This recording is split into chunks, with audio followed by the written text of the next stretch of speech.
मन जेव्हा शक्यतेवर शंका घेतं तेव्हा शक्य तितक्या वाईट परिणामांचीच कल्पना करू लागतो आणि आपण ठरवून टाकतो की आता फक्त वाईटच होणार. तिथूनच सुरू होते ती चिंता, एन्झायटी.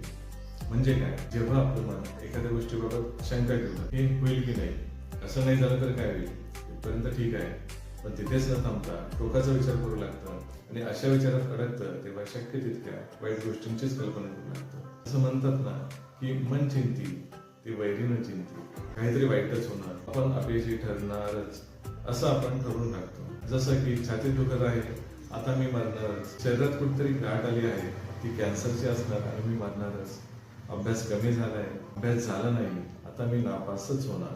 यामुळं खरं तर काही वाईट झालेलं नसतानाही आपण आधीच भीती, टेन्शन आणि नकारात्मक विचारांनी अस्वस्थ होऊन जातो.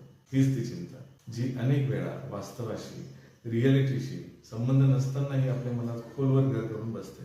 म्हणून शक्यतेवर शंका घेतली, फक्त शंकाच नाही तर खात्रीशीर असंच होईल असा विचार करत राहिले की चिंता सुरू होते आणि ती चिंता आपल्या मानसिक शांततेसाठी, आरोग्यासाठी हानिकारक ठरते. म्हणून अशा वेळी विचारांची दिशा बदलली तर चिंतेची तीव्रता कमी होण्यास मदत होईल. म्हणजेच शक्यता, वास्तव आणि कल्पना यातील फरक लक्षात घेतला तर त्रास कमी होईल. संत कबीरजींचा एक दोहा आहे, चिंता ऐसी दाखिली काट कलेजा है, बैठ बिचारा क्या करे, कहाँ तक दवा लगे. त्या काळी नसेल पण आजकाल त्यावर उपचार करता येतात. काळजी घ्यावी, काळजी करू नये.